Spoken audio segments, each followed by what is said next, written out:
राहुल गांधी के गले में मिलते हुए संजय राउत दिखाया जाता है। इसका मतलब ये है, राहुल गांधी के गले में मिलते हुए संजय राउत दिखाया जाता है। इसका मतलब ये है 25 साल से शिवसेना लड़ाते हुए आई है और जीतते हुए आई है। लास्ट टाइम एक गलती की वजह से वो एमआईएम को गई थी।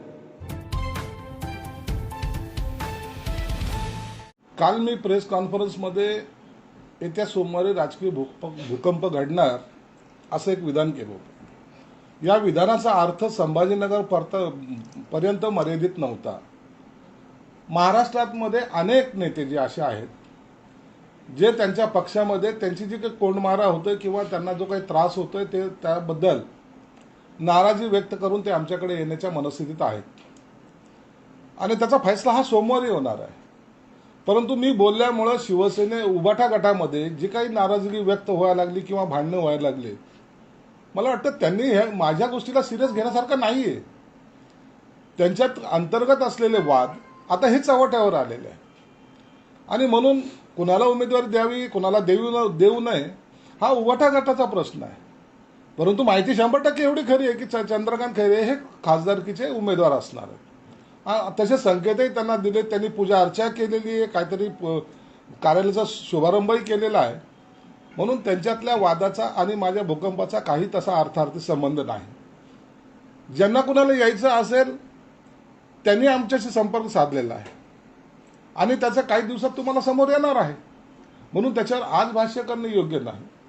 परंतु एवढं निश्चित आहे, उबाटा गटामध्ये आतमध्ये धगधग अत्यंत जास्त प्रमाणात वाढलेली आहे आणि आता कोण राहतील याचा ते स्वतः सुद्धा सांगू शकणार नाहीत की आमच्यामध्ये आता कोण शिल्लक राहणार आहे। म्हणून आमदार असतील, काही नेते असतील, काही कार्यकर्ते असतील, यांची आता रोज तुम्ही जर पाहत असाल तर वर्षा निवासस्थानी मुख्यमंत्र्यांच्या निवासस्थानी रोज ह्या पक्ष प्रवेश होत आहेत आणि ते सगळे उठावा गटामधले मॅक्झिमम आहेत। म्हणून आता शिवसेना ही खऱ्या अर्थानं शिवसेना प्रमुखांच्या विचाराची शिवसेना ही महाराष्ट्रामध्ये एक खंबीरपणे आपल्या पाय राहून उभी राहील एवढं मात्र निश्चित आहे। खैरेंच्या उमेदवारीला थेट विरोध केलेला आहे। दानवेंनी खैरेंच्या उमेदवारीला थेट विरोध केला आणि माझी लढण्याची इच्छा आहे असं त्यांनी सांगितलं। म्हणजे खैरेंच्या विरोधात शड्डू ठोकला आहे किंवा शिवसेनेत फूट पडली आहे काही म्हणू शकतो आपण। नाही, दानवेंनी आता खैरेंच्या विरोधात शड्डू ठोकला किंवा त्यांनी त्यांची इच्छा व्यक्त केली हा त्यांचा अंतर्गत प्रश्न आहे। त्यांनी काय करावं काय बोलावं त्या पक्षामध्ये त्यांचे असलेलं वजन, खैरेंचं असलेलं वजन, यांचे वजनाचे मोजमाप हा अंतर्गत प्रश्न असल्यावर मी त्याच्यावर भाष्य करणं योग्य नाही। परंतु एक निश्चित आहे, आलबेल नाही एवढं मात्र सर्वांना दिसून आलेलं आहे। फक्त एकच की दानवे खरंच येणार आहेत का तुमच्याकडे, काही सुरू आहेत का हालचाली? आता कोण येणार आहे कोण येणार नाही याचा सर्व निर्णय तुम्हाला येत्या सोमवारी लक्षात येईल। म्हणून दानवेच काय किंवा इतर काय याचा सर्वांचा जो काही आत्ताचा चाललेला असंतोष आहे याची जर वाट जर कुठे जर असेल तर ते शिंदे साहेबांच्या दिशेने असते। म्हणून शिंदे साहेब त्याच्यावर निर्णय घेतील, सोमवारी त्याबद्दलचा आपल्याला माहिती मिळेल। शिंदे सेनेचे नेते त्यांच्या संपर्कात आहेत हे खात्रीशीर माहिती आहे। तसं तुम्ही कोण कोण संपर्कात आहात, तुम्ही त्यांना काही आवाहन करताय, तुम्ही त्यांना निमंत्रण दिलेलं आहे, तुमची इच्छा आहे? शिवसेनेचे नेते त्यांच्या संपर्कात आहेत किंवा शिवसेनेचे नेते त्यांना येण्यासाठी पायघडा टाकतात असातला कोणताही भाग नाहीये। पक्षामध्ये जे मुळात शिवसैनिक आहेत, जे मुळात ज्यांनी शिवसेना प्रमुखाच्या आदेशानुसार किंवा त्यांनी दिलेल्या सूचनेनुसार जी शिवसेना वाढवली त्यांची जी कोंडी होते आणि नवीन येणारे त्यांच्यावर जी काही बॉसगिरी करतायत, जे काल आलेले तातडीने दुसऱ्या दिवशी नेते होऊन यांना आदेशित जे करतायत त्यांच्याबद्दलचा असंतोष आणि त्यांच्या शिवसैनिकाकडे असलेलं दुर्लक्ष याचा परिणाम पक्ष सोडण्यामध्ये होत आहे आणि त्यामुळेच आमच्याकडे आम्ही बोलो अथवा न बोलो त्यांना माहिती आहे की आपण शिवसेना सोडत नाही तर खऱ्या शिवसेनेकडे जातोय, म्हणून आमच्याकडे प्रवेश होत आहेत। महायुतीचा उमेदवार कोण असणार लोकसभा निवडणुकीत? संभाजीनगरचा महायुतीचा उमेदवार हा भाजपचा नसणार आहे, हा शिवसेनेचा असणार आहे एवढं मात्र निश्चित आहे। कोण असणार आहे उमेदवार कोण? आमच्याकडे 4 उमेदवार आता सध्याला तरी आहेत। त्या 4 पैकी कुणाचं नाव एकनाथ शिंदे साहेब आता सोमवारी जाहीर करतील। 4 इंच आहेत, संदीपान भुमरे आहेत, राजेंद्र जंजाळ आहेत आणखीन 2 जण जे आहेत ते तर थोडंसं त्यांना सिक्रेट ठेवलेलं बरं. ते आहेत, असे 4 जण आहेत. सिक्रेटमध्ये दानवे आहेत का मग? नाही, ते कोणी असेल, परंतु त्यांना थोडंसं आता वेटिंगमध्ये राहू द्या. ते तुम्हाला सोमवारी कळेल. म्हणजे दानवे यांना तुम्ही सिक्रेटमध्ये ठेवलेलं आहे. असं काही नाही, सांगता येणार नाही. म्हणजे सोमवारी पक्ष प्रवेश करणारा उमेदवार हा संभाजीनगरचा उमेदवार असेल असं म्हणायचं. असं काही नाही. सोमवारी इतर अनेक प्रवेश होणार आहेत. त्याच्यात कोण कोण असेल सोमवारीच कळेल. उद्या मुंबईमध्ये राहुल गांधी यांची सभा आहे आणि आज आहे ना? उद्या आणि तिथं शिवसेनेचे नेते पण सहभागी होणार आहेत. आणि कालच्या सभेमध्ये मुंबईत उद्धव ठाकरेंची प्रचंड गर्दी होती. हे सगळं चित्र आहे, ठाण्यामध्ये होती. तर उद्या पण शक्तीप्रदर्शन केलं जाणार आहे. उद्या राहुल गांधीची शिवाजी पार्कला सभा होणार आहे. मॅनेजमेंट आणि तिथं चांगल्या पद्धतीने त्यांनी राबवलेली आहे. संजय राऊतकडे रांगोळी काढण्याचं काम दिलेलं आहे. रांगोळी ते अत्यंत चांगल्या पद्धतीने टाकतायत.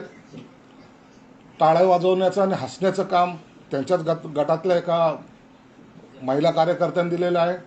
हसायचं कसं किंवा काय करायचं त्याचं एक काम, त्यांचा एक वेगळा त्यांनी सेल काढलेला आहे. उद्धव साहेब पुन्हा येऊन मोदी किती चांगले आहेत हे त्या सभेत सांगणार आहेत. जे पहिले भाषण होतं त्या भाषणाचं रिपिटेशन तिथं कदाचित होईल.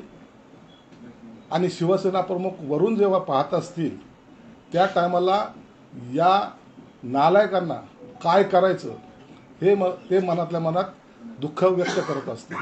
यांना बाजूच्या समुद्रात का डुबवलं नाही हे त्यांना पश्चाताप होत असेल एवढं मात्र निश्चित आहे. शिवसैनिकांना विनंती आहे, ही शिवसेना आहे जी शिवसेना प्रमुखांच्या सभा त्या शिवाजी पार्कवर दणदणीत व्हायच्या. माझ्यासारखे शिवसैनिक त्या शिवाजी पार्कच्या मैदानामध्ये बसून शिवसेना प्रमुखाचे शब्द या कानामध्ये रुजत होते, हृदयात साठवत होते आणि गावाकडे जाताना जय भवानी जय शिवाजी करायचे. आता जय राहुल गांधी जय सोनिया गांधी असं म्हणायची वेळ त्या शिवसैनिकावर आलेली. हे दुर्दैवी चित्र ज्यांच्यामुळं दिसतंय त्यांना माफ करू नका, हा शिवसैनिकाला माझं आव्हान आहे. भाजपने गेल्या वर्षभरापासून संभाजीनगर लोकसभेची तयारी केली होती. अमित शहा आले, त्यांनी सांगितलं की मोदींना आपल्याला इथून कमळ पाठवायचं आहे. असं असताना आता शिंदे सेनेचा उमेदवार जाहीर होतो असं तुम्ही म्हणताय, तर भाजप महायुती म्हणून लोकसभेला किती मदत करेल संभाजीनगरसाठी? नाही, मदत हे करावीच लागेल. ज्या ठिकाणी भाजपचा उमेदवार असेल त्या ठिकाणी शिवसेना मदत करेल. ज्या ठिकाणी शिवसेनेचा उमेदवार असेल तिथं भाजप मदत करेल. अखेरला टार्गेट आम्हाला मोदी साहेबांना पंतप्रधान बनवायचं आहे. देशामध्ये शिवसेना भाजपची सत्ता आणायची आहे आणि म्हणून एकमेकाला मदत करणं हे आमचं नैतिक कर्तव्यच आहे. आणि हे यामध्ये कोणीही कुचराई करणार नाही.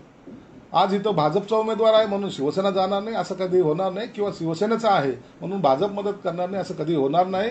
हे सगळ्या दोघांनी मिळून एका ताकदीनं आपल्याला उमेदवार निवडून आणायचं आहे. हे आम्हाला सर्वांना आदेशित केलेलं आहे आणि सर्व कार्यकर्ते त्या पद्धतीने जोमाने कामाला सुद्धा लागलेले आहेत. अंबादास दानवे म्हणाले शिंदे सेना ही 2-5 महिन्याचीच राहिलेली आहे. अंबादास दानवे म्हणाले की शिंदे सेना ही फक्त 2-5 महिन्यापुरतीच राहिलेली आहे. विरोधी पक्ष नेता एवढं तर बोलू द्या ना. एवढं बोलायचा अधिकार तर त्यांना राहू द्या. त्यांना तेवढं बोलायचा अधिकार राहू द्या. आता विरोधी पक्षाने काही बोललंच नाही तर तो विरोधी पक्ष नेता त्याला मानत नाही. म्हणून विरोधात बोलणं यालाच विरोधी पक्ष नेता म्हणतात. जितक्या वेळ तो आहे पक्षात तोपर्यंत त्यांनी विरोधात बोललं पाहिजे असं एकंदरीत संकेत असतात आणि त्या पद्धतीने ते बोलला तर त्यात काही गैर नाही. परंतु एवढं त्यांना माहिती आहे की आता उभाटा गटाचं काही खरं नाही हे त्यांना दिसून आलेलं आहे. रोजच्या त्यांच्या जाण्या येण्यामध्ये त्यांना ते सर्व लक्षात सुद्धा येतं. एखादा राजकीय पक्षाचा नेता पक्षामध्ये अंतर्गत चाललेल्या घडामोडी हा चांगल्या प्रकारे जाणून असतो आणि जेव्हा काहीच नाही घडत त्या टायमाला तो सुद्धा आपला मार्ग स्वीकारत असतो. राहुल गांधी यांच्या स्वागतासाठी मुंबईत राऊत बंधूच्या वतीनं पोस्टर लावण्यात आले आणि तिथं त्या पोस्टरवर संजय राऊत आहेत, त्यांचे बंधू आहेत, पण त्याच्यामध्ये उद्धव ठाकरे किंवा शिवसेनेचे हे आहेत. हेच पहा, हेच लोकांना दाखवा. शिवसेना प्रमुख आमचं दैवत म्हणणारा हा संजय राऊत कडवट शिवसैनिक म्हणणारा हा संजय राऊत, आमच्या बरोबर कोणी टक्कर देणार नाही असं म्हणणारा हा संजय राऊत, हे जेव्हा असे बॅनर लावतो ज्याच्यामध्ये शिवसेना प्रमुखांचा फोटोही नाही, उद्धव ठाकरे तर नाहीच नाही, कारण की उद्धव ठाकरेला तो काही नेता मानतच नाही. त्याचा नेता एक तर शरद पवार आणि आता सर्वात जास्त जवळकीक असलेला राहुल गांधी. म्हणून शिवसैनिकाला पुन्हा एकदा सांगतो, आम्ही उठाव केलाय ना, या नालायक लोकांमुळे केलेला आहे. हे यांच्याकडे निष्ठा नाहीत, हे विष्ठा खाऊन आता हे भाषण देणारे जे लोक आहेत यांच्यापासून सावध राहा. निवडणुका येतील, निवडणुका जातील, कोण निवडून येईल कोण पडेल सोडून द्या, परंतु शिवसेना प्रमुखांनी जे काही विचार दिले होते हे असे पायदळी तुडवण्याचा प्रकार करतायत. हे बॅनर मी लावलेलं नाहीये, या सुनील राऊतने लावलं आहे, संजय राऊतच्या भावाने. म्हणून अशा या गोष्टीकडे लक्ष द्या. उभाटा गटाला आता त्यांचे दिवस फिरलेले आहेत हे दाखवण्याचा त्यांनी प्रयत्न केलाय. म्हणून उद्याचं चित्र काय असेल हे सांगायची आवश्यकता नाही. शिवसेना भाजपची पूर्णपणे बहुमत या महाराष्ट्रामध्ये 45+ आकडा आम्ही पार करणार आहोत. टेंबी नाक्याला जाऊन आनंद दिघे यांच्या पुतळ्याला राहुल गांधी यांनी आता हार घातला आणि तिथे शक्ती प्रदर्शन सुरू. त्यांना विचारा ना आनंद दिघे कोण होते, कोणतरी एखादा प्रश्न विचारा, आनंद दिघे कोण होते. स्वतःच्याच तिथलच्या काही लोकांनी आपल्या स्वार्थासाठी, साहब इधर एक पुतला है उसके ऊपर हार चढाने का है. अरे त्या आनंद दिघेचं महत्त्व ज्यांना माहिती नाही त्यांना तिथं आणून तुम्ही काय सिद्ध करताय. परंतु राजकारणासाठी कुणाचा वापर करण्याचा प्रकार यांनी केलेला आहे. परंतु एक निश्चित झालं की आनंद दिघे साहेबांसमोर त्यांना नतमस्तक व्हावं लागलं. हा आमचा विजय आहे. पण तुम्ही ठाकरे साहेबांचा वापर करता, त्यांनी जर राहुल गांधींनी आनंद दिघेचा वापर केला तर काय? आम्हाला त्याचा अभिमान आहे, आमच्या आनंद दिघे साहेबांसमोर राहुल गांधी झुकले याचा आम्हाला अभिमान आहे. बाळासाहेबांसमोर जर राहुल गांधी झुकले तर त्याचा आम्हाला अभिमान आहे. शरद पवार बाळासाहेबांसमोर झुकले त्याचा अभिमान आहे. परंतु हे आमचे उभाटा गटाचे लोक त्यांच्यासमोर झुकतायत यांचा आम्हाला संताप आहे. मराठवाड्यातल्या 8 पैकी 4 जागी भाजपने उमेदवार दिलेले आहेत. तुमचा किती जागांसाठी आग्रह आहे सध्या उरलेल्या 4 जागा? नाही, आमचे ते उरलेले 4 जागांपैकी बहुतेक जागा आमच्याकडे आहेत आणि त्याचा निर्णय उद्या संध्याकाळी होऊन जाईल फायनल, आणि सोमवारी त्याच्यावर प्रेस कॉन्फरन्समध्ये या उमेदवाराची यादी जाहीर होईल. उभाटाचा उमेदवार जाहीर होण्याची वाट पाहतो का आपण? नाही, उभाटाचं काय, उभाटाकडे उमेदवारच मिळत नाही, त्यांच्याकडे काय वाट पाहायची. उभाटाला महाराष्ट्रामध्ये उमेदवार मिळणं अवघड झालेलं आहे. त्यामुळं त्यांची वाट पाहण्याचा आमचा कोणताही असा, त्यांच्यावर कॅमेरा लावायचा आमचा कोणताही म्हणजे वाटतही नाही, आम्ही करणारही नाही. तुम्ही म्हणता की उमेदवार मिळत नाही, पण संजय राऊत सकाळी म्हणले की 4 जणांची इच्छुक आहे या छत्रपती संभाजीनगर जागेवर 4 जण इच्छुक आहेत. लाल शर्यत मला खैरेशिवाय दुसऱ्याला तिकीट द्याल का म्हणून? अरे यांचं ठरलेलं आहे, कुणाला पाडायचं ना त्यांचं ठरलेलं आहे. खैरेसारखा सोपा पडणारा उमेदवार त्यांना दुसरा भेटणार नाही. दानवे यांनी पण म्हटलं की खैरे सतत डावलत असतात त्यांना, त्याच्यामुळे ते लोकसभेसाठी इच्छुक आहे. बघा, एक राजकीय जरी काहीतरी मतभेद असले तरी खैरेंनी अनेक वर्ष शिवसेनेचं काम केलेलं आहे. त्यांचं आता त्या मतदारसंघात काय वजन आहे मला माहीत नाही, परंतु निश्चितच ते सिनियर आहेत आणि शिवसेनेचे नेते आहेत, म्हणून कदाचित त्यांचा क्रम पहिला लागला असेल, किंवा त्यांना कुणाला दुसऱ्याला मोठं होऊ द्यायचं नसेल, त्यांना रिटायरमेंट नको असेल. असे दोन्ही प्रकार असल्यामुळं आता खैरेच इथलचे उमेदवार राहतील एवढं मात्र निश्चित.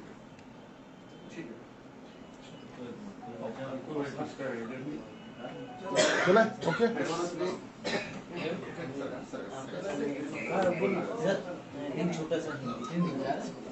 हिंदी में है क्या तरह संभाजीनगर लोकसभा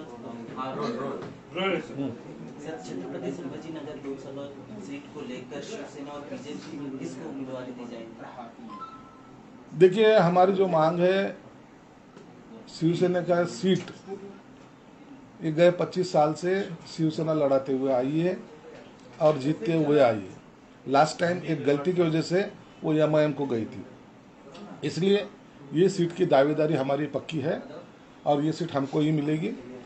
शिवसेना का उम्मीदवार कल शाम तक फाइनल होगा और परसों उसकी घोषणा हो जाएगी। सर, बीजेपी की अब तक की 2 लिस्ट आई है, छत्रपति संभाजीनगर का कहीं पर भी जिक्र नहीं है, तो क्या ये शिवसेना को ही मिलेगी? नहीं, ये सीट तो शिवसेना की ही है, ये शिवसेना को ही मिलेगी, ये हमको पूरा विश्वास है। सर, अगर दावेदारी की बात की जाए तो शिवसेना से कौन दावेदार रहेगा?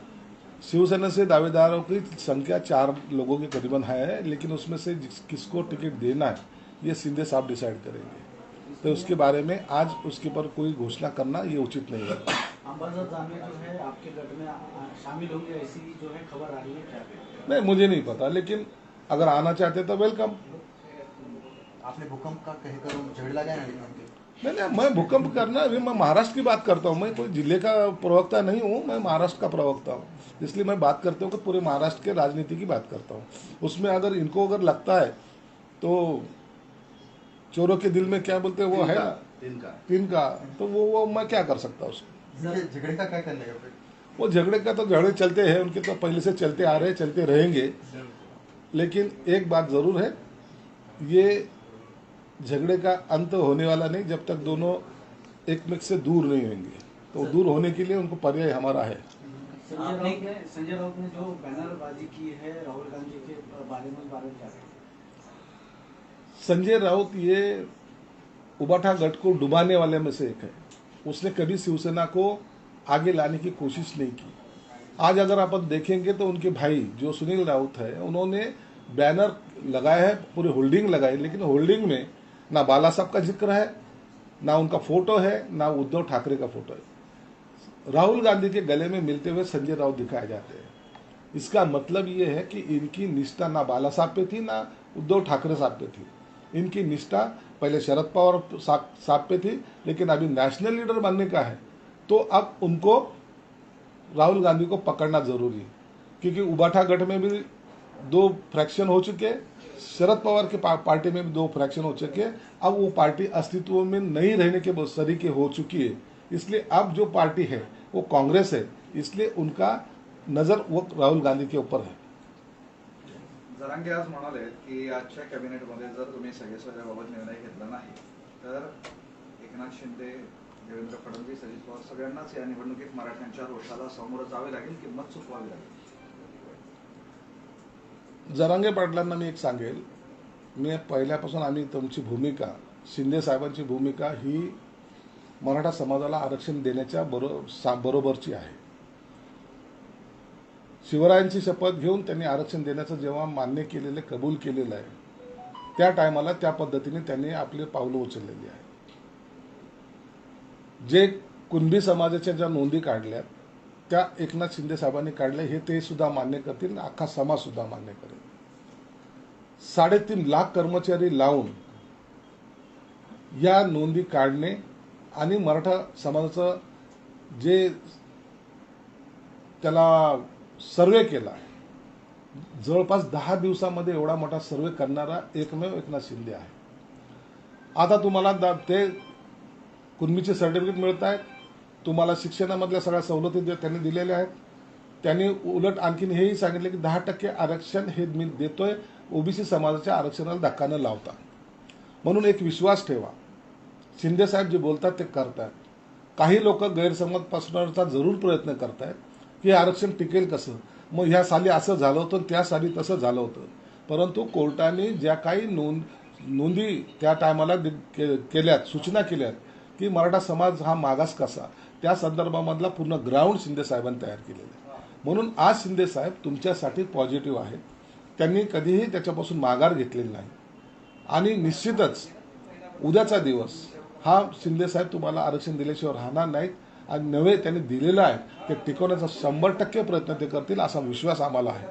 म्हणून जरांगे पाटलांना सुद्धा विनंती की काही जर कालावधी जर लागत असेल, एका दिवसात सर्व निर्णय होत नसतात, परंतु कालावधी जर लागत असेल तर कृपया आपण त्यांना सहकार्य करा, त्यांना साथ द्या आणि तुमच्याबरोबर आम्ही आहोत एवढं मात्र नक्की। जरांगे पाटीलचं हे पण म्हणणं आहे की सरकारने फसवणूक केलेली आहे आरक्षणाबद्दल। असं नाही, काही लोकांनी फसवणूक करायचा प्रयत्न केलेला आहे, त्याची दुरुस्ती एकनाथ शिंदे साहेबांनी केलेली आहे। कुठेही त्यांनी तुम्हाला आरक्षणापासून वंचित ठेवलेलं नाही आणि त्याचा निर्णय तातडीनं जे काही ऑब्जेक्शन्स आले त्या ऑब्जेक्शनची छाननी आहे, सर्व आहे, हे लवकरच होऊन मला वाटतं मराठा समाजाला त्यांना पाहिजे असलेलं आरक्षण ते मिळेल.